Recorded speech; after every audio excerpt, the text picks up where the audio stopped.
But you're not. You're sweet. You that plant. Yeah, I am plant. You need to water that plant. I didn't know it was a real plant. Yes, it's a real plant. I thought it was a fake plant. It's been without water or light for like a month or two. Is it immortal? Okay, we got a live plant. I'm learning things. Yes, it's real.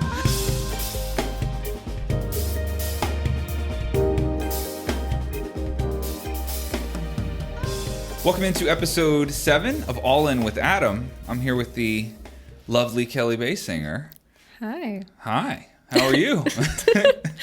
Fine. I think it's weird for both of us to have you out here, only because you don't normally come out here to like work, right? It's like normally just to hang out or bring the dogs to say hi or something along those lines. Yeah, there's no working that's done for me out here.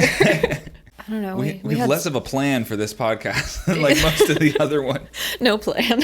No plan. I think one thing that might be good to kick it off with is, well, sort of tell them where we're at now, because we're getting married, weirdly, 30 days from today. Yeah, on the 8-year anniversary of when we met. Yep.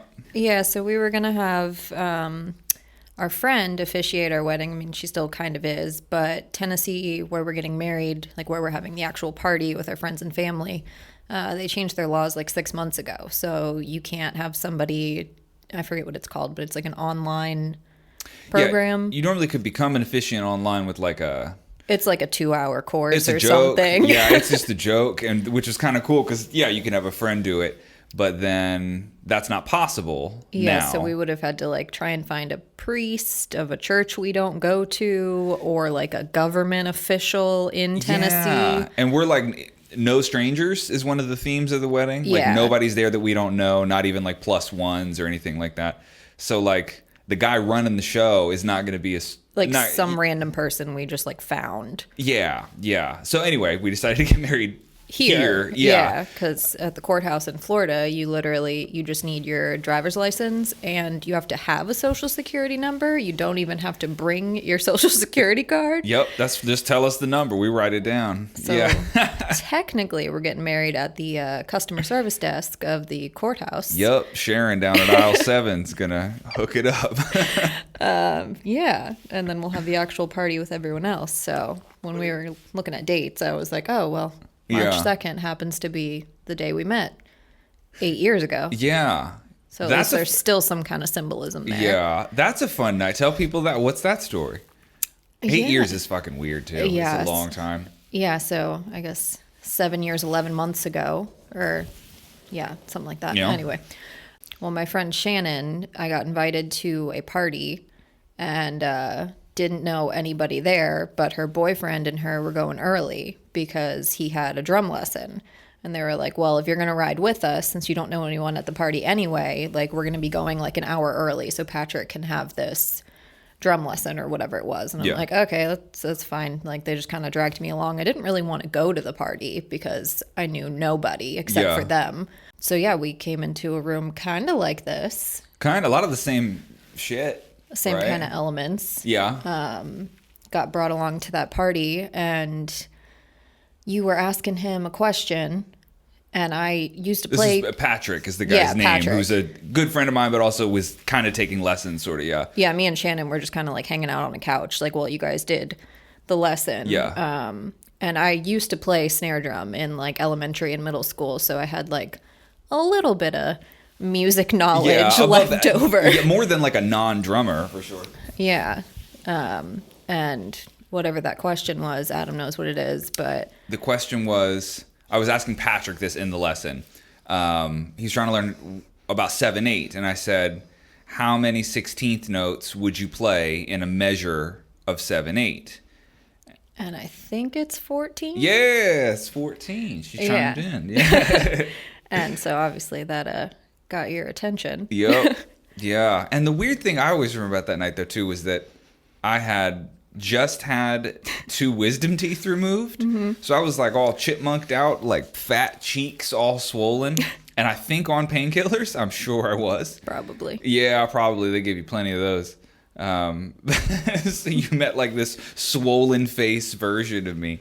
But it was cool because it was one of those nights where like, even, how many people were there? 20, 30? It was like a pretty big party. Yeah, there was a decent amount. The whole house was full. So Yeah. at least 30. Yeah. But yeah, we ended up just breaking away from the group and talking the entire night, basically, and then hung out and started dating from there. Just didn't stop hanging out, That's basically. Yeah. And then that house, you ended up moving into that house. Once all of my roommates moved out, that became our house within, 2 years? Something like that? We had been dating at least a year by the time. It was almost 2 years. I think when it was like January, like 2015. When you moved in? When I moved in. So just Yeah. shy of 2 years dating. Yeah. And at that point, Pete was still there. Yeah. He was there for like 6 months or so. And then he moved out and it was just our place. Yeah. Yeah, I like that number of 2 years before living together.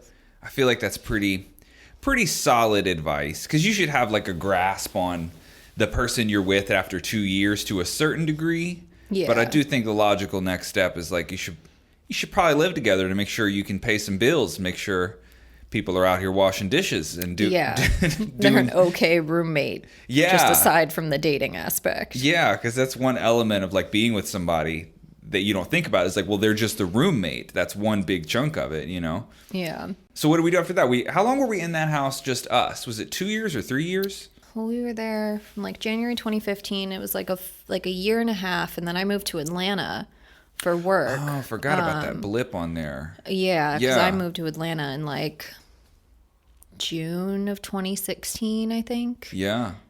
We both almost moved. I almost followed her there. That was the plan. Yeah, but just could not find a house.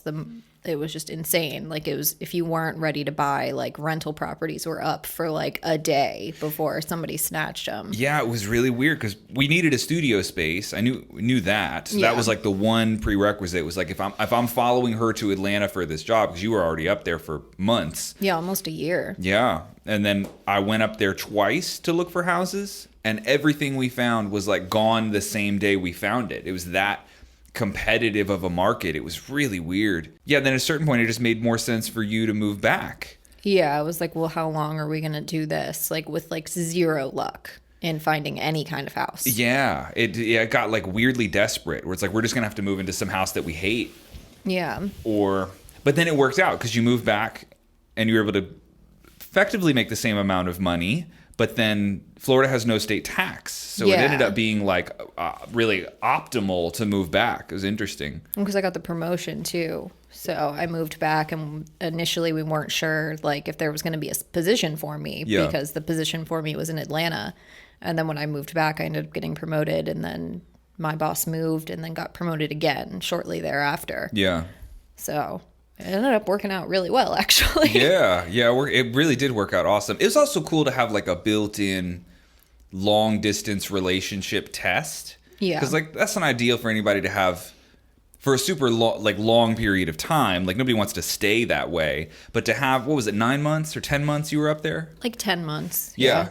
It was cool to have that like built in as like another version of a test of the relationship, right? Just like, how can you do this part? Because it's a lot different when you don't get to see somebody. Yeah. And then let's see. So you moved back from Atlanta, and then it was probably another year or two before we bought this house. Yeah, I moved back in 2017, and when did we buy this house? Not in 2020, so it was like summer of 2019. Yeah, is when we That's when bought this the house. So Yep. yeah, like 2 years back at the old house, and then we started looking. Yeah, we did a lot of things out of order too, in that we I mean, it depends on out of order, like for who. Like a Christian conservative traditionalist, like everything was out of order, I guess. But you know that we lived together first in like a rental, and then bought a house, and then got engaged. You know, just like a different sort of order. But I don't know, the engagement thing. I've told you this a million times, but like I love one thing that Eric and Proda said on a phone conversation one time, because he'd been in a very long-term relationship, like 10 years or somewhere in that ballpark, and he had said, like, if you're gonna get married and die together and that's the plan, like at what point the marriage happens is like not that important if you were never planning on ending this thing anyway. And I do like that perspective, though I think I tortured you by waiting as long as I did. A little longer than I would have been prepared for, but I don't You're being nice. Probably way longer. I mean, what did I say? I think I had like decided Maybe 4 on years you, in? like probably like 4 years in, like I would have accepted a proposal. Yeah. And I said, I'm going to need another 3 years. Yeah. Yeah. So, lots of pressure from the parents, of course, at least on my side. Yeah. I feel like women get pressured a little more than men do in Yeah. those situations. Mostly from my mom, and then like the women I work with. They're like, what's Yeah. going on there? Like, live together, you got a house together. Like, Yeah, babies and marriage is what everybody wants to know about. Mm-hmm. And I mean, you get it, especially from someone that is married and has kids. They're just like, I did it and it's been great. Why don't you do it too? yeah, they just like want everyone to have that same kind of experience when they've had a good experience Sure. with Or it. they're miserable and they want people to suffer with them. Yeah, that too. Yeah, I mean, I think what hung me up a lot too, it's just, and we talked about this a lot, like openly, was that I always looked at marriage as like you're making a promise that is almost impossible to keep in certain circumstances. So if it's like, for better or worse, sickness and health, like no matter what, we're going to die together. Right. But like, what happens if you go nuts and Right. you develop a heroin problem and start like, I don't know, cheating on me all the time? And like, how much of that would I tolerate before it's like, yeah, I know I made a promise, but like, I'm out. Yeah, right? there's limits for everyone. Yeah, so it's like a promise that's very tricky to say that you would keep under all circumstances. Because like, well, what kind of circumstances are we talking about? I feel like that the absolutism of that thing hung me up for a while. It was hard to wrap my head around that. You went down like a little like philosophical wormhole for a while on like, which Yup. is very much in your personality. Yeah. But just kind of spinning your wheels on that, like, but the exact specific thing that people say in their vows, like, but there's other caveats to that could change this. And Yeah. I feel like you just kind of ruminated on that. And didn't your mom say something that kind of like? Yeah, she definitely had a cool piece of advice. Don't think yourself out of a good time, which is totally something I've done my entire life. Like, think myself out of something good, But then also, I don't know that my mom told me this or if I just found it somewhere. That was basically like, you are entitled to take ownership over the definition of your marriage. Yeah. Right? Like you can write your own vows. You don't have to say like that part too, but well, even you can just define what is marriage to you. Even in the vows for sure. You could like customize them. But I think I had that example of like your Uncle Eric is an interesting one who married a woman that was like they didn't even speak the same language when they met. yeah, they had a translator on their first date. Yeah. So he's a merchant marine and was stationed over in Saipan, which is like some small island like near Thailand. Yeah. And I Met a don't Thai know- woman. Yeah, I don't know Noke. exactly how they met, like in that circumstance, but regardless, they met, and on their first date, they had a translator there because Yeah. neither one, he did not speak any Thai, and she spoke zero English. Yeah. And Which is crazy to even go on a date with someone you don't. right. Like, how did you know you want to go on a date? Yeah. Like aesthetics alone, I suppose. Yeah, I guess so. Yeah, you could just be attracted to somebody.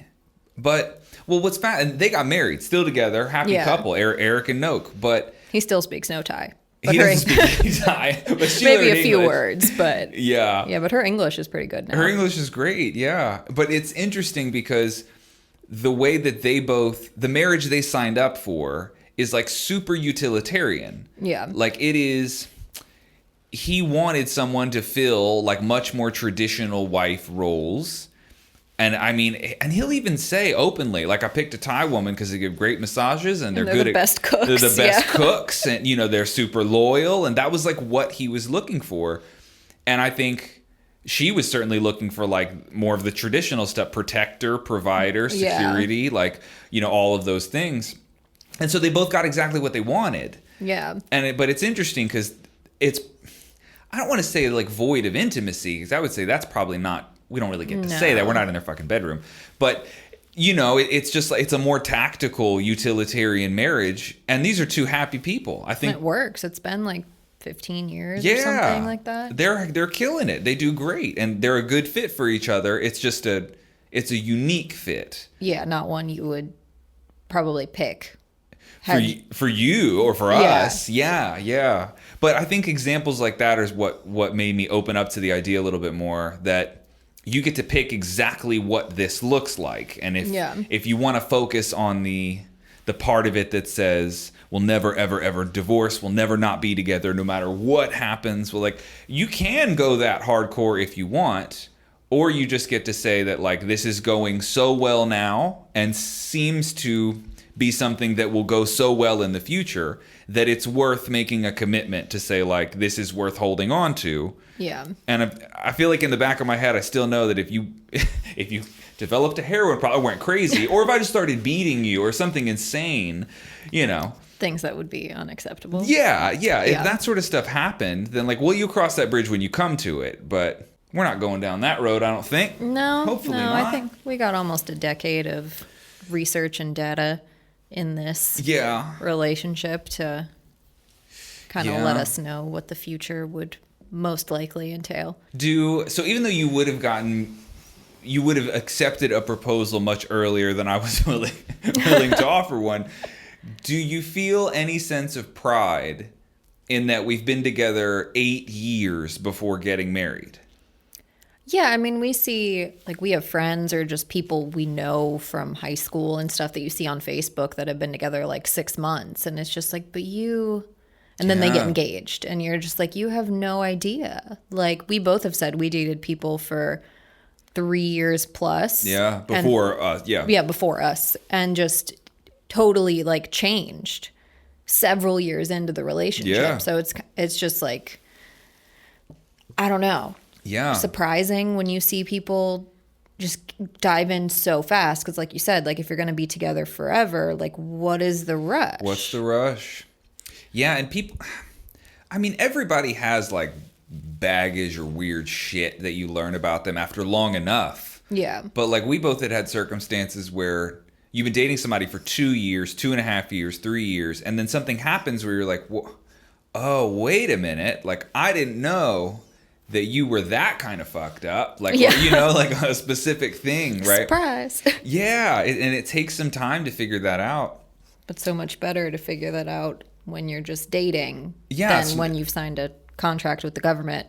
Yeah, Makes right? it so much more complicated. Yeah, there's really no harm done in just dating somebody for a couple of years. And it's weird, too, because you're coming from two people that are, like, pro-marriage. Like, we want our friends to find people and get married and have families, and, like, of course, that's, But at the same time, it's so frightening when people just, like, rush in to that sort of thing. In my head, it's always been 3 years. 3 years is, like, the soonest. Yeah. But that's probably based off of our personal experience of having 3-year relationships that went wrong. Right. So it's like, well, if you can make it past there, Then you're probably all right, but anything pre 3 years, there could be some curveballs thrown your way. Yeah. All right, so everybody, well, not everybody, I want to say that, but most people watching this probably know what I do or have done for the last 10 years or so, and is it the only job that I ever had since we've been together? Did I ever have a real job? No, you were just teaching. Teaching privately. Like riding around on your motorcycle Yeah. to kids' houses mostly, doing A lessons. lot of kids. Yep. Used to have your backpack packed with multiple sets of clothes because it's Florida and it rains every day at 3 o'clock. So. Yep, leaving the house with a backpack full of towels, extra jeans, just in case you get, you get caught in a thunderstorm. Still got to go teach these people how to play drums. Yeah.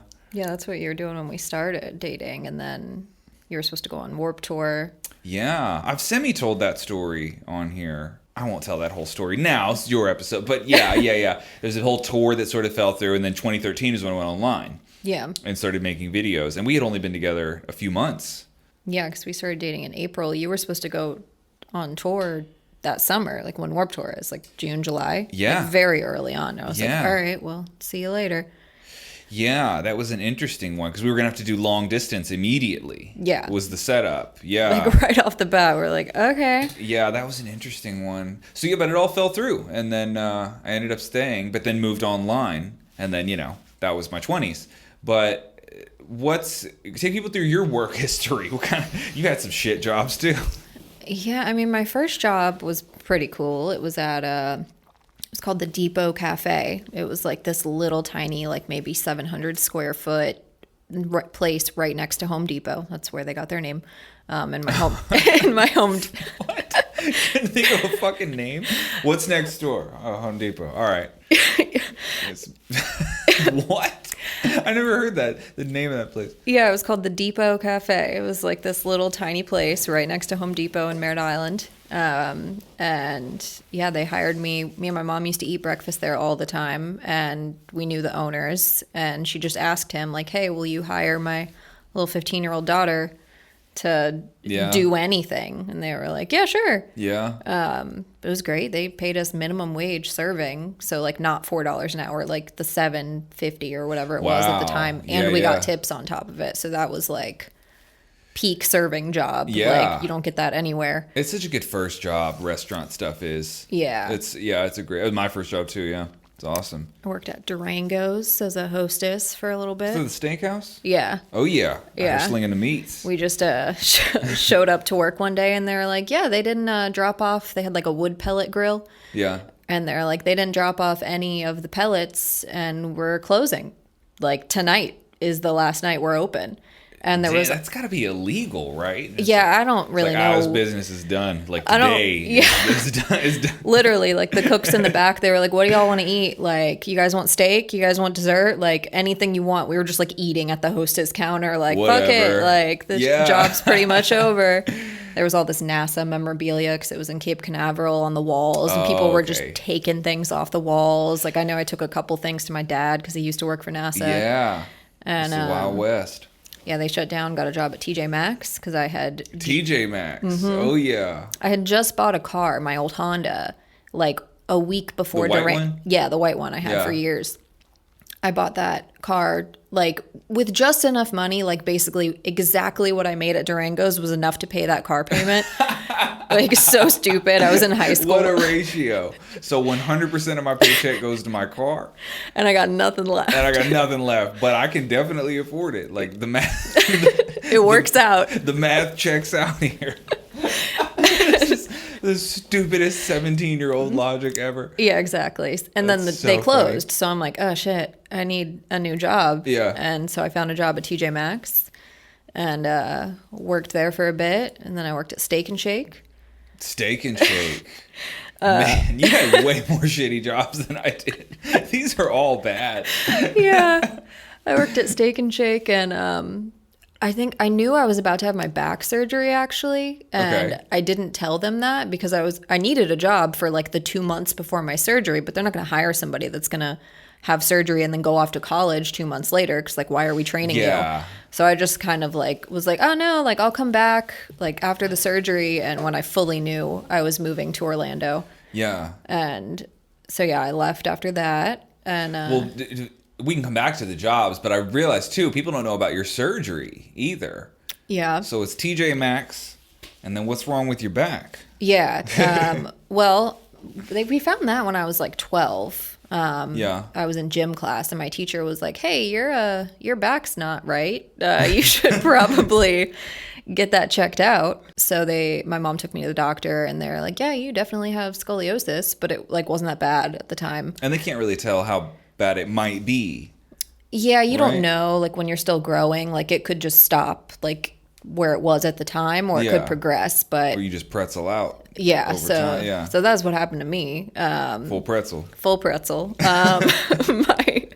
My grandma had it, so they knew that it probably wasn't going to be great, given that we knew she had the surgery to correct it. So and it's genetic. Yeah. Or they think, I don't know like how proven that is, but it seems to be like people in the same family tend to get it. So I had a back brace, so that made, middle school super fun. Dope. 23 hours a day. Had to wear that. Did that for a few years, and it just kept getting worse. So yeah, when I was 18, we had my back fused from, if you know spines, it's from T1 to L4. So it's basically my whole spine except like my neck and like the very bottom, like where my tailbone is. Yeah. But I mean, how long would you say the rods are? We can throw a picture up in the podcast, actually, but... Oh, yeah, I can send you a picture, but I mean... Like 18 inches or something. Like, yeah. Yeah, basically your entire spine. is just totally fused. So Posture on point. Yeah. You know? Pretty good. Like Dee from Always Sunny, Aluminum Monster. Aluminum If you're, Monster. if you're Yeah. familiar She with had that show. the full She fucking had like the cage. head, where they like drill in. That was probably a thing like in the 80s. Right. At some point that may have They been still how do that What? for some people, yeah. Oh, it's like almost cruel. It's so hideous. Yeah, that's not the kind of brace that I had. Mine was like plastic and padded with like Yeah. little straps in the back to tighten it up. But yeah, so that doesn't come out. People seem to I get asked that a Do they decent take 'em amount. out? They're like, are they going to take it out one day? Like, no. It's called spinal fusion. It's fused. Yeah, And then there's like a bone paste. Does I remember that word right? Yeah, so there's like the rods and the screws that go into my actual vertebrae, and then they took like a chisel basically, like the on the edges of your vertebrae. There's like these little knobby bits. That's the technical term that stick out on the sides. I know knobby bits. And they chisel them out and mix it with some kind of medical something or other. Good Lord. You're making like a bone glue. Yeah, exactly. And then they Yeah. put that like on top of the rods to like actually fuse. So that's why you're not supposed to do anything too strenuous or crazy for like a year, because that's glue not is setting. totally it's not totally set yet. Ugh. Meanwhile, I'm like 4 months post-op, like let's go to Islands of Adventure, like let Hop me on a get on some roller roller coaster. coasters. And you've pulled the surgery up on YouTube a couple times for me. Yeah, it's pretty brutal. And I'm not queasy with stuff like I can watch gory stuff. It doesn't normally bother me, but whew, it's a rough one. It's with the hammer and the chisel on the spine, like cut open from like neck to ass, just like These jaws of life like holding you open. it just like it looks like this is like a butcher shop, right? Like this is Yeah. a dead animal. Like no, that's a person and they're alive. Mm-hmm. And this is a good thing we're doing here. This Yeah. is like for good. Okay, it's like, I mean, it's gotta be one of the most invasive surgeries you could have, up there with brain and heart surgery, right? Yeah, I mean, I had to sign paperwork that's like, if I die, like Yeah, my 'cause family you will could not easily sue die. the hospital. Yeah, that was like when I woke up from surgery. My first, like I wasn't as worried about like dying in surgery, because I'm like, well, if I die, then I'm dead, and like Yeah, that sucks that's a great way to go. I was like, well, it sucks for my family, but like I wouldn't know what happened. I would have just been put under and never woke up. But I was like, Yeah. if I woke up paralyzed was my concern. So my first question Yeah. when I woke up was, are my toes moving? And they're like, yeah, like your toes are wiggling. You're fine. Yeah. I was like, all right, I'm good. Give me some more drugs and go back to sleep. Yeah. 'Cause- Wasn't there some crazy thing of you like puking up a tube? They put a tube down your throat and you throw it out. Something horrible happened like as this was all going down. Yeah, not puking up a tube, but they have to put a central line in my neck for medication and for blood, because Okay. you lose so much blood during the surgery. And I don't remember which side they were trying to put it in on, but they put you in like a twilight state, like not fully under. They're like, Sure. we're going to kind of put you in a twilight sleep, get this central line put in, and then we'll wake you back up like before surgery so you can say bye to your family, and then you'll actually go. And they were having a really hard time for whatever reason trying to put this central line in my neck. And I woke up like out of the twilight sleep while they're trying to shove this tube that goes like down your carotid artery, like basically right to your heart. Oh yeah. And just woke up from that. And I like had not been nervous about the surgery at all until that moment. And Yeah. that's when like I was like, this is painful. And this is Real just shit. the beginning. Yeah. Like, and We then didn't of cut you course open I yet. come out and both my parents are upset, and like, Yeah, because I'm man. upset, and then just like, yeah. Phew. Yeah, it was a rough one. It's a rough one, yeah. But I think one of the cooler things that you gain from it is like your day-to-day pain tolerance. Like we've talked about this before, is probably like miles ahead of a normal person. Like, Yeah. like the look you give people when they're like, "Oh, my back's really bugging me today." You're like, "Huh? Yeah. Is it now? Is having a little back problems there? Nice one." Yeah. Yeah, I gotta try and like keep myself in check that there's like perspective. Everyone Yeah. has like different pain. So like I don't ever want to be that person that's just like, oh, you got problems? Like let me tell you about my problems. Yeah, of course. Like, It's not like the attitude. because you have. that's like a shitty person to be around. Like your back pain is invalidated because mine is worse than yours. Like that's not. Yeah, if that was the case, like all pain is invalidated because Somebody's got it worse. Yeah, exactly. So Man. Okay, so post spine surgery, I had met you a year after You had your surgery, or 2 years? Almost 2, because my surgery was June of 2011, and we met March of 2013, so that's weird. So, yeah, it was she's this date junkie. She knows all the dates, the outfit, the meal that they had on the Tuesday, which socks made sense with the outfit. But it's a nice contrast because I have the memory of a small goldfish. Puppy. Of a goldfish would be more accurate. I can't remember. It's horrible. We've been to cities where someone's like, "Hey, y'all ever been here?" And I'm like, "Nah, I'd love to go." And she's like, "We were there like a year ago. Me and you spent 4 days there. Did this, and this. Saw this movie. Went to a zoo." And that was the best. I got nothing. We went and saw a movie one time after we were in Memphis when you did the Memphis Drum Shop. The My Symbol gig. Yep. The first time. I think the first time I did that. Yeah, one. I didn't go the second time. So it was it was the first time you went, and there was a day where I think we just had like one more day at the hotel or something before we were going back to Florida, and we needed to kill time, so we went by like the Minal warehouse. To do something there, and then we were like, is there anything like to do around town? It was like a really shitty rainy day. I think Chris was like, oh, there's like a mall like over here. And we went and walked around a mall for a little bit, and then we went to go see a movie, and I don't remember what the movie specifically was. I feel like it was Amy Schumer. I don't know why that sounds familiar, but I feel like it was one. This was so long ago. I don't even know. But this was like 2014 or 2015. Anyway, she had some kind of movie that was in theaters. And I think so. Yeah, I don't know. I want to say like a year later, like it like popped up on Netflix or HBO or something, and we were just deciding what to watch, and I'm like, we saw that in theaters, and you're like, we absolutely did not. You're like, I have never seen this movie. Not a single frame. I've never even heard of this movie. Yeah, and I'm like, no, we saw it. Like, I promise you, like, you did not believe me. I'm like, I don't know why you're trusting my memory and not mine, but I know we saw this movie, and like a month later, I don't know if it was you or me, but one of us found the ticket stubs, to the movie. I was like, I fucking told you. We saw this movie. Here's the proof right in front of you. And you're like, all right, well, I guess you're right, but I still don't remember any of it. Might as well have not seen it. Yeah. That's one of the weird like contrasts between us that I feel like we're the most dissimilar is with travel. Yeah, I love to travel. Yeah, you love to travel. I don't, and it's rooted in that I don't remember the vacation very often, you know? But it's also kind of cool because for as goldfished out as my memory is, yours is like freakishly good sometimes. You remember like totally unimportant things sometimes. Extremely unimportant. My brain will just flash random information that like... I was like, hey, remember when you were in the 8th grade? Like, just random pictures in my head. Yeah. Like, remember when you were in 8th grade and you walked up a set of stairs that looked just like this set of stairs and you were wearing this and you were on your way there? And I'm like, why is this? Write that down. Why? Why are you reminding me of this? I don't know. But it's cool because it's come in handy in social situations where we'll meet people that we're like, I don't know, trying to network with or just make new friends, industry people, anything like that. And if you've met them, like... you'll remember weird shit that we talked about the first time. And then the next time we went, then you're like, do you remember that this girl has a cousin named this who's 6 years old and she was going to this school and playing this sport? I'm like, no, I don't remember any of that at all. And you're like, well, I do. And then you can use it to like, you know, like as like a social tactic or whatever. Yeah. So that's kind of a nice contrast. But it is fucking hilarious what you can remember that I can't. That's everything, basically. Everything. Yeah, it happens constantly.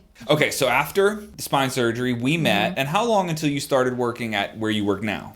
Well, let's see. When we met, I think I worked at Tilly's still. Which is like a surf and skate kind of shop. I was working at Tilly's and then Abercrombie somewhat still. And Abercrombie was the best, I take it. Just perfume raining down from the ceilings. Like that's not a joke. Like that happens like every 10 minutes or so. Some stores weren't that advanced and they had a person that had to go around and spray the perfume. Yeah. And of course, I hope you like house music. A lot of that. You get it's a track of maybe 10 to 12 songs is the CD that just plays on repeat. That's all you need. Yeah, you know. Yeah. So if you're working there, you hear the same song like 6 or 7 times per shift, just on repeat.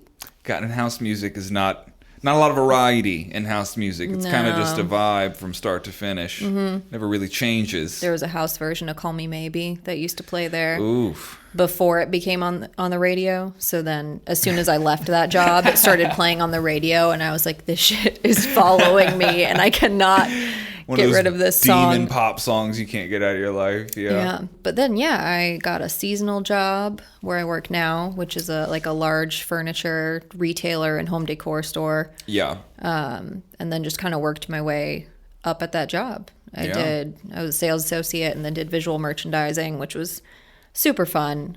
Just like very creative. Yeah. Like I get to do around the house. And now I'm the general manager there. So Yeah. Out here running shit. running that store. Yeah.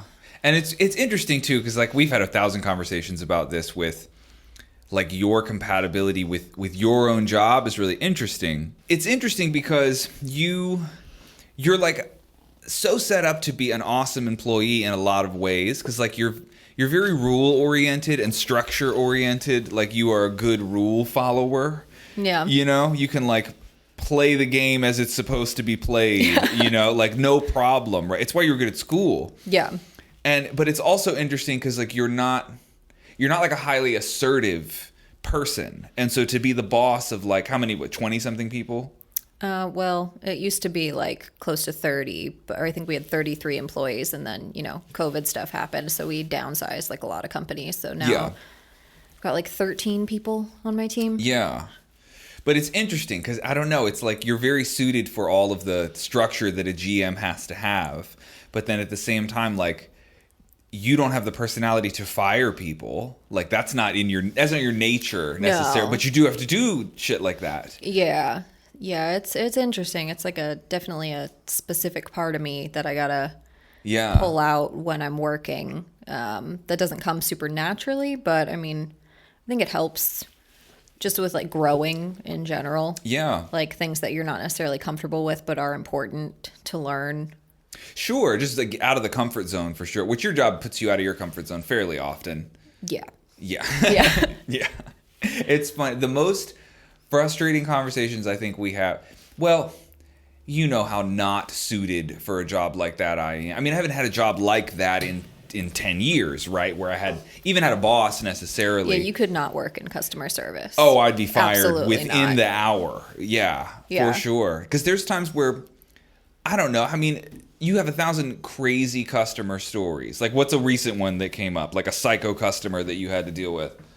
I mean, there's a mix of everything. Yeah, Like mostly cool people, but occasionally you get like you literal just get psychopaths. disgruntled people, or we've got stuff with masks where we have to wear them at the store just like any other business, and People come in looking for a fight. people trying to fight, and I'll come home and tell you a story, and you're just like, I would have just like kicked him out of the store and like cussed him out. I'm like, you can't do that. Well, like, it's just like someone's just nasty from the first interaction. They're just nasty. I'm like, okay, well, after like 4 comments like that, my reaction would just be like, hey, how about you kill yourself and get the fuck out of this store? Like, I don't want your business. I don't want your money. Like, can you just leave? You leave, right? Yeah. You know, but to have to filter yourself, oh my goodness, to that degree, to have to smile and be friendly to someone it's a tall order. That's a test of like your character and your patience, and like,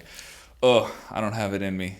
yeah, I mean, we both know I'm like naturally a pretty patient person. I think you just have to, when working in customer service, like remind yourself that like usually when someone comes in like that, like they're just like rude or like mean right off the bat, like they've got some other shit going on Very often, that has right? nothing to do with me. The best you can do is just try and empathize with what they're saying, just listen to them and try and find a solution, because that's your job in customer service, is find the solution for them. Yeah. You're there to solve problems.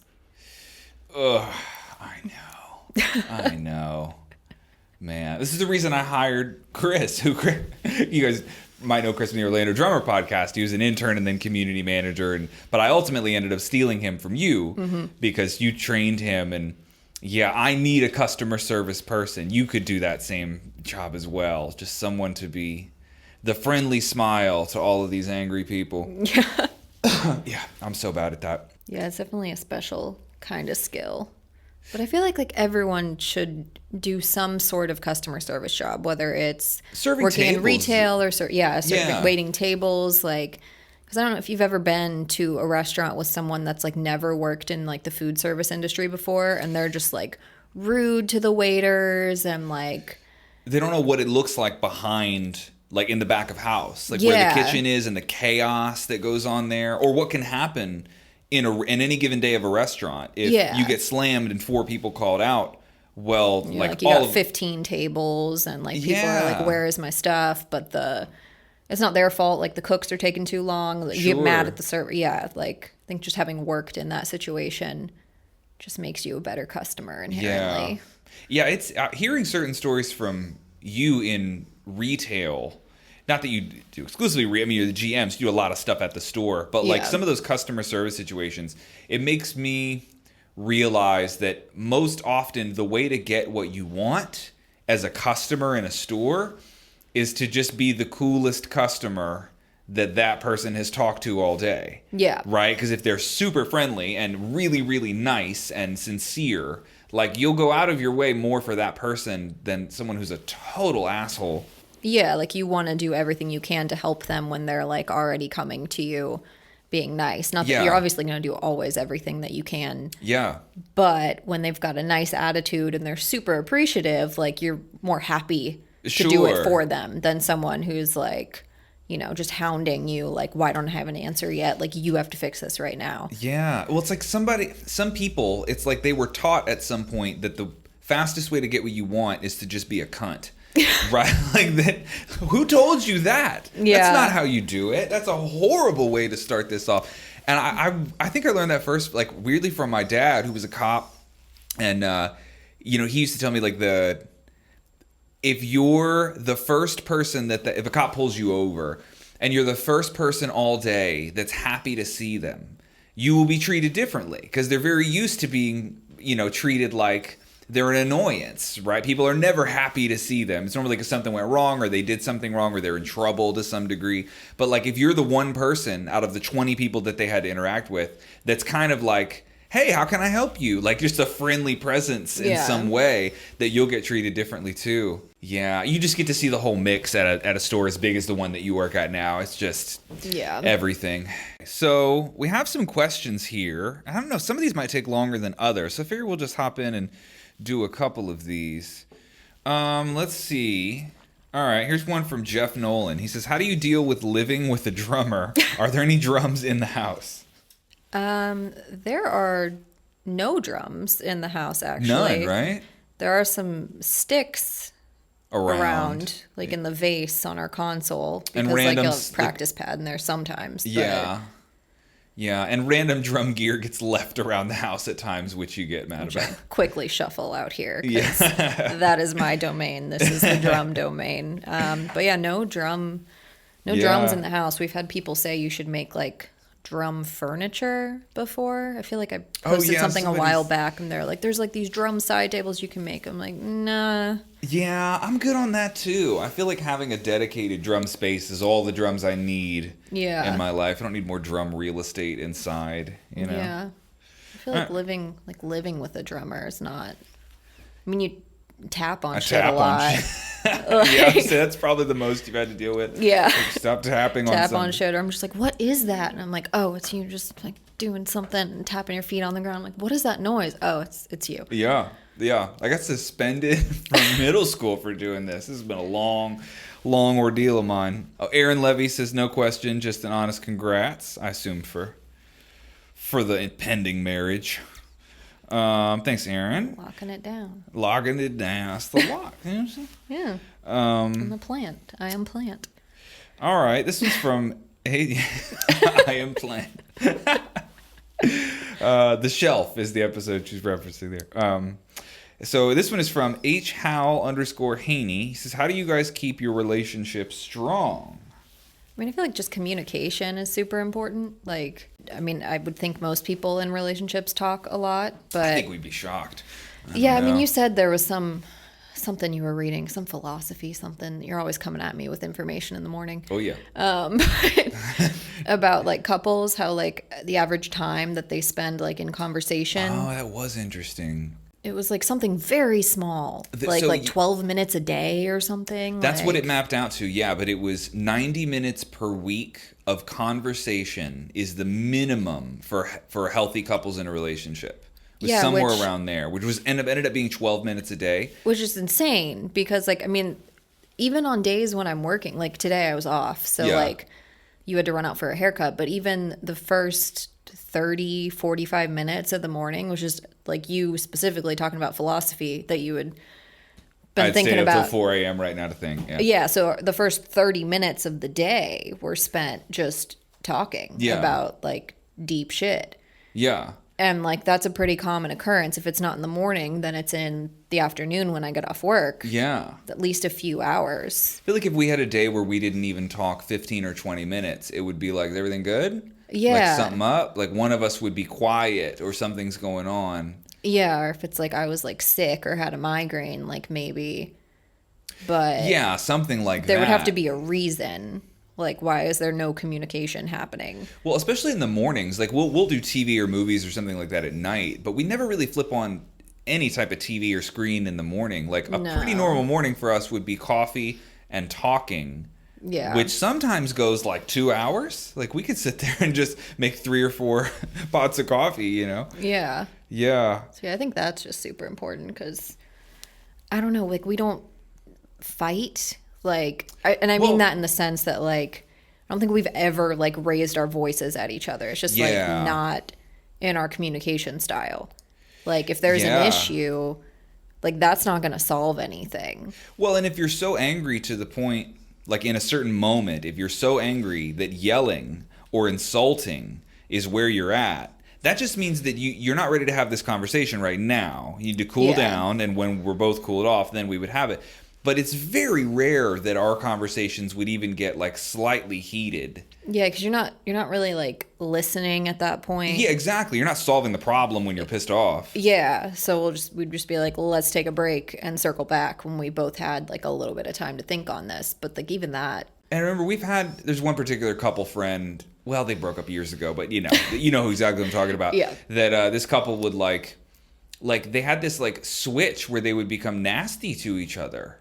And a fight, like, okay, I'm trying to... In a moment. Like, things would be great. They'd be like, sitting on each other's lap, like... Everything's cool. And then it would be something along the lines of, like, you always do that kind of shit. Be like, what do you mean? I don't do that shit. You do way worse stuff than that, like the time you fucked this guy. She's like, oh, the time I fucked that guy. What about the time you did this with this girl? And within, like, 4 sentences, we're in a screaming match. Yeah. And everything was fine before. Like, we've seen that happen. And then the other time I remember we go to this restaurant called Burns down in Tampa. So good. I'm not a food person at all, but Burns is good. fucking dope. That place is so good. We even went this year. We go every year for our anniversary, and we even went this year when they were closed. Like they weren't. We got takeout. And ate it in the car because we were like, we have to. We can't not go to Burns.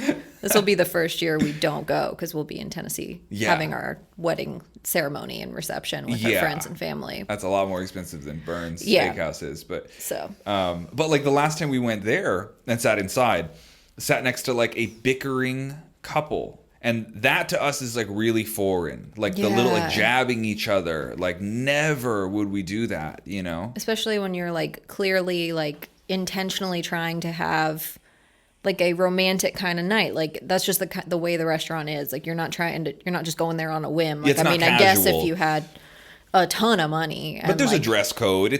For most people there, it's kind of a special occasion. It's like an event. Yeah. But like to go there and just be bickering the whole time, it's like you can't even take like 2 hours to like set whatever that is aside and just like enjoy the evening. Like no. Yeah, it's a couple of those categories I think that make it. It's at the root of why we're compatible. I think is that our like communication styles and how we would approach like a disagreement or a fight is really, really calm. Like neither one of us. Like I can think of 3 times in my adult life where I had to like scream, and it was never at you. It was like completely unrelated to something that had happened where I would like straight up lose my temper. But I don't even think you've ever seen that. Yeah, and I can't think of any examples for myself. Yeah. In my adult life where I've had to do that. Yeah. The most like yelling that comes out of me is like when Rhino is being ridiculous and I'm trying to get him to calm down. Yeah, he'll make you raise your voice for sure. That's the only way to get his attention. So Elias.rh says, where were you born? What is your hobby? And why did you choose to do that? I Two was questions.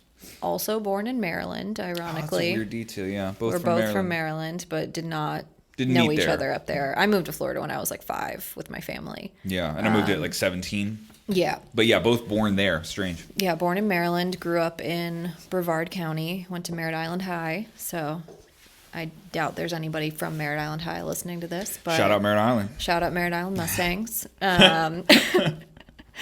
And then moved out to Orlando to go to UCF for college. And what was it? One of my hobbies. Yeah, what's your hobby and why did you do it? I am a painter, artist when I'm not working. I used to dance. Like that was like my hobby growing up. I was a competitive dancer for years. But, spine surgery kind of cut that off at 18. I always thought that was like a really interesting part of your story when we met was like, oh, so like you had that's a big like weird uppercut from life to be like, oh, this thing you invested in your whole childhood and the only passion that you've ever known, like your body now prevents you from doing it. Like I liken it to like someone who like loses an arm after being a guitarist or a drummer for so many years. It's like, well, you gotta do something else now. It'll change who you are as a person. That's a crazy life lesson. Yeah, because I definitely would have like tried to do like there's a dance team at UCF. Like I would have done something like that for sure. Yeah. Had I not had the spine surgery, but after the surgery, it was just like became so limited in movement that it wasn't an option. Yeah, where you literally can't do certain motions that would be required of you in dance, right? Yeah, certain things I just couldn't do. So my doctor let me know ahead of time, like, that's not going to be a thing anymore. But I didn't really get back. I went to an art school as a kid. It wasn't like a private school or anything, but it was like an art themed magnet school. Yeah. But I really didn't get back into that until like, I don't know, right before I moved to Atlanta, actually. Like I had always like drawn and painted as a kid. Back into just like art in general, you mean? Yeah. Like you had got me some art kit like as a gift, and then I kind of like went back into like sketching and painting. And then when I moved to Atlanta is when like I was all alone and like had nothing to do, didn't really know a lot of people up there. Yeah, that is when you like picked it up a lot. But alone time will make you do that sort of stuff. Yeah. So yeah, pretty much just like painting. Like I do modeling here and there, but gonna be 28, so in the modeling industry that's old. In that, not in general, but in that industry, that's I mostly just do it for fun. Like if I have friends that have like creative projects they want to work on, like that's more fun to me than like trying to like be with an agency and like but you did do that. I mean, you did have an agency and got a lot of like higher paying gigs too. Yeah, I did a lot of cool gigs, a lot of hair modeling gigs, like where it was insane. My hair's been like every color in the book, and I'm been trying to grow it out for as long as we've been together. Yeah. Because that's like when I stopped. Well, no, I did a few shows when we first started dating. A few, but they didn't like hack your hair off for them. Yeah. Yeah. Well, the one, they cut all the sides short. Like when I turned 21, I went down to Miami. Oh, yeah. The sides were super short and the top was longer. We had like matched haircuts for a short amount of time. Yeah. That was weird. Oh God, there's that picture of us with the baby buns. Again, my memory. We were at Cheesecake Factory, and we both had short sides and long top, and it was when that like those like man buns were like kind of in. Yeah, my hair was around that length. Yeah, we both had like little baby buns up with like the shape. It's such a bad picture. So bad. I don't know what I'm glad I don't remember it. How many kids do we want to have? That's from Madbite 3000. At least one. I feel like we're both on the page there. I feel like it depends on how much money you have. It really, and how the first one goes, right? What if the first one is just a little psychopath? Yeah. Yeah.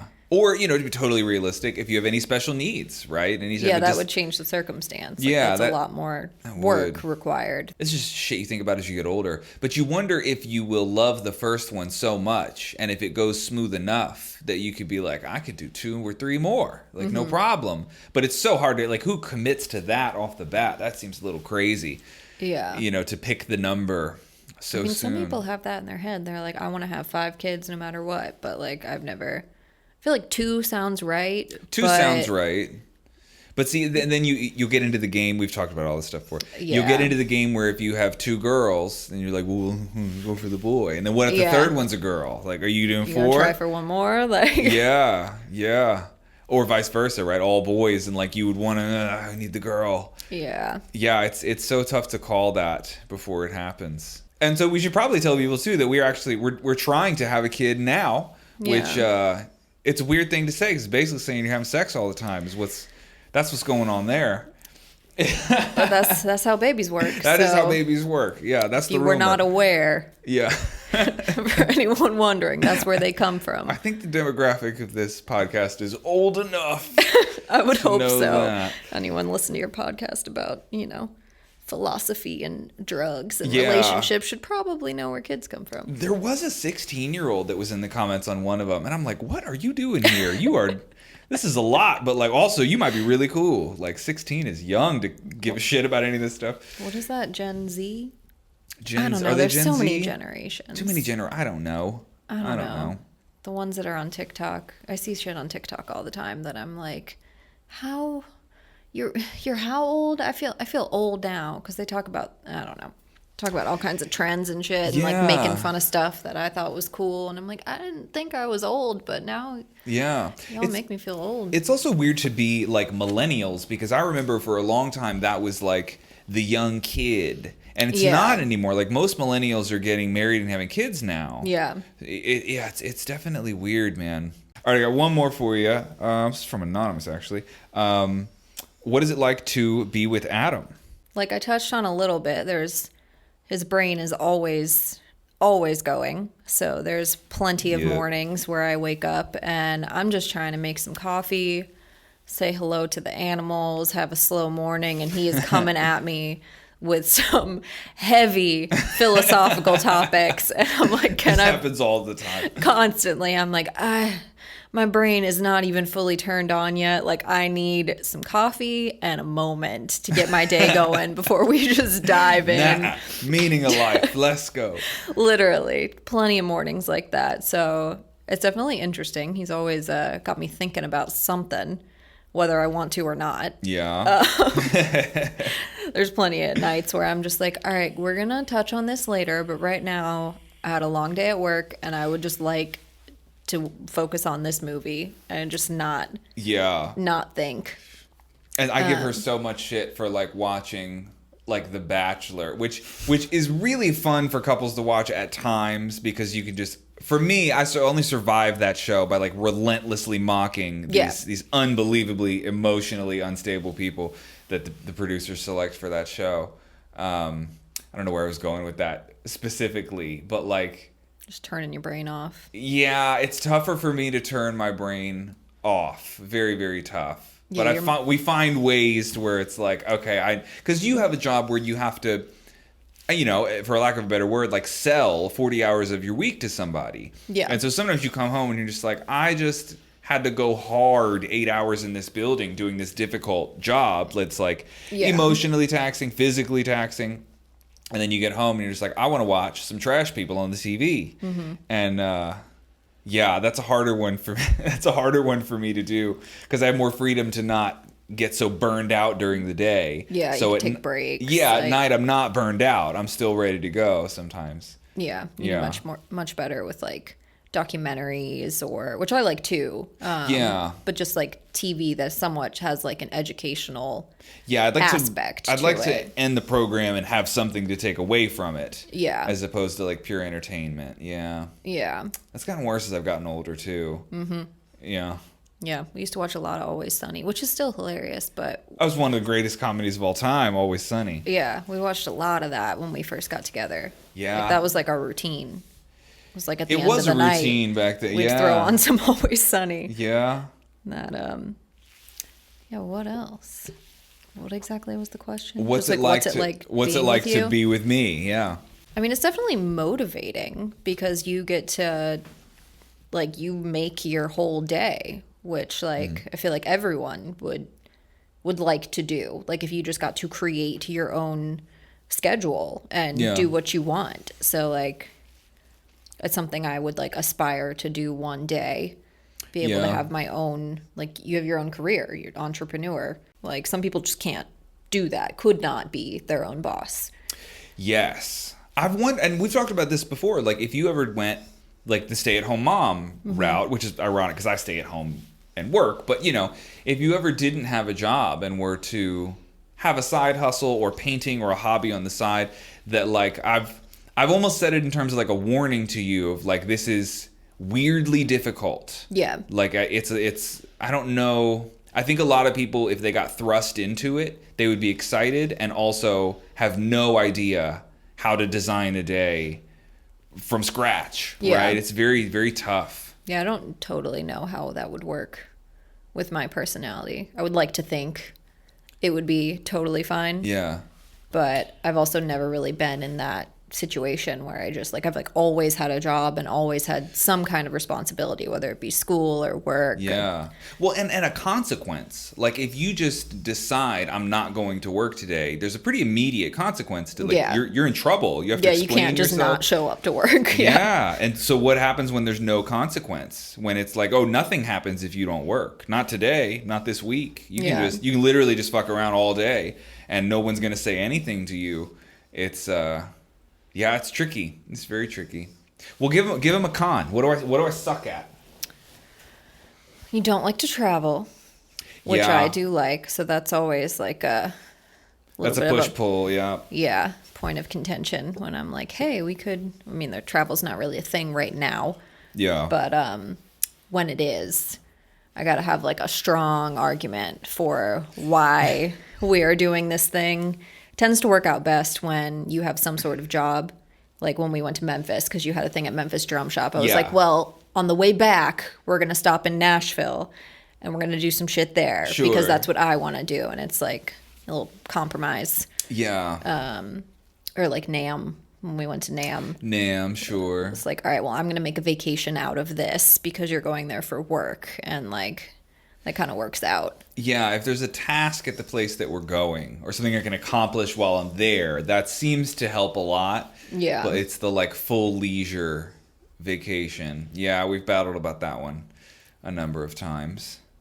I don't have like a ton of cons. I mean, you're on carnivore and that was making the kitchen pretty dirty for a while. Oh yeah, we are cooking a lot of meats. Yeah. So that was a little annoying, but you got that new whatever that new thing is. What is it called? To kind of contain it in the corner. The Cuisimax, I think. Dope little griddle. If I don't think that's how you say it at all. I don't. Cuisimax?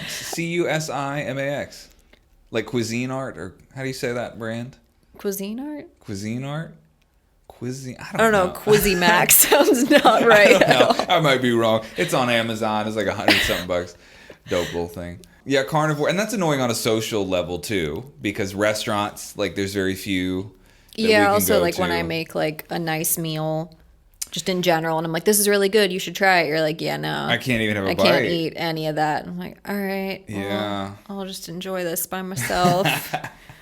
So that I guess would go in the con category. Definitely stubborn. Run with that one. Do that one. I mean, there's not like specific stories that come to mind, but you're just stubborn, very like set in your ways. But I've known that since the beginning. Yeah. And I feel how did that become obvious? Like, how was I stubborn 8 years ago? You liked your space, so you would not come to my place. Oh, I remember this. Yeah. Like, you did not want to come over and stay at my apartment. That was like not a thing. Like, you let me bring my cat and his litter box and the food over before you would stay at my house. Like I brought Potato over to your house. Like, we weren't even officially dating because again, the brain thing. So I remember I brought Potato over to your house with all of your roommates. Yeah. Had to bring his litter box, naturally. He's a cat. And his food. You were more willing to let a girl that was not your girlfriend bring a cat over to your house than I was than you were to go spend the night at someone else's house. Yeah. Because you wanted to be in your space. Yeah, I don't know what that's rooted in, but I've always been that way. Even with people I dated before, I was always like that. I don't want to spend the night. No. Yeah. No. Yeah, I don't know why I'm like that. feel like I still would be. Yeah. Yeah. Yeah, it's a good thing we have a house together, and my house is now your house, because otherwise you'd be doing your own thing. Yeah. All right. Well, let's close this out. Do you have? I'll hand it to you. What's the closing message here? What's the what? What's the closing message? This is your goddamn podcast. Yeah, but I'm not going to close out your married. episode. That's weird. We're getting married. Yeah. That's a cool one. Trying for a kid. Yeah. I think one thing that would be really cool to do if we were ever to do like a round table type setup sort of thing is we do have other couple friends, won't throw them out there just yet, but yeah, who are having kids. And I think that would be really cool to have, like, because we're all in the same position. Like, it's a wild ass part of the ride. Yeah. You know? It's weird, like, knowing that life is about to change dramatically, like, ideally within a year, is wild. It's fucking weird. We're going to have to come back to that topic in of itself, you know? Yeah. Once we got the green light on the baby, yeah, that'll be an interesting. Lots of preparing. The house will... Yeah, she's going full nest mode, doing, apparently we have to have a nursery. That's a non-negotiable, apparently. Yeah. Not even pregnant yet, let me just preface that, but but yes, there will absolutely be a nursery. I said we could throw this kid in the gym for a year or two before they even know where they are. Absolutely not. No, you piece of shit. Oh, that's why moms exist. Yeah. So. Stubbornness. Right there. Throw them in the gym. Be all right. We can build another chicken coop. Put them in the little cat room closest to the outside back door with all the windows. No. Be all right. This is not where babies go. Absolutely not. So, okay, we should close out on this, because this is actually a really funny topic of... Like, when we first took, like, the Myers-Briggs test, or any of those personality tests, you very quickly start to see, like, parenting differences. Mm-hmm. And that's a good example of how our personalities are, like, contrasted. Because you're much more of the, like... Empathetic, nurturer, shelter, like, protect the child from the evil. And I'm much more, like... Throw them in the deep end. You figure it out. Toss them in the deep end. Exactly. But really, that's a lot of, like, our whole personality contrast, I think. Yeah. Is I'm much more on the extreme side of, like, fuck it, let's do it. Like, more risk-taking, more, like, abrasive or willing to be abrasive. Yes. Yeah. Yeah. But you're not. You're sweet. You're that plant. Yeah, I am plant. You need to water that plant. I didn't know it was a real plant. Yes, it's a real plant. I thought it was a fake plant. It's been without water or light for like a month or two. Is it immortal? Okay, we got a live plant. I'm learning things. Yes, it's real. I had no idea. They're very resilient. It's a snake plant. And oh, it's a snake plant. Okay. I'm not into plants. It's the same kind of plant that's on the dining room table, the one that's big. You don't know what it looks like. Oh, I don't That's have how a your clue. brain I didn't know works. you could have just now made up that we had a plant on the dining room table, and I wouldn't have known if there was ever a plant on the dining room table. Yeah, it's the same kind of plant. Okay, so we got 2 snake plants. Learn something every day. Yeah, I think just 2. I don't think there's any other in the house. No, all right. The rest are pothos. All right, well, fuck it. Let's go water this plant that is allegedly real, from what I'm told. It is. They're very strong, resilient plants, so it's doing all right, but it needs some water. Oh, good Lord. All right. Well, let's go water this plant. Thank you, Kelly. Yeah. Yeah. Well, maybe we'll do this again sometime with some cool news. So, yeah, that'd be tight. Yeah. Bye, guys. Thanks.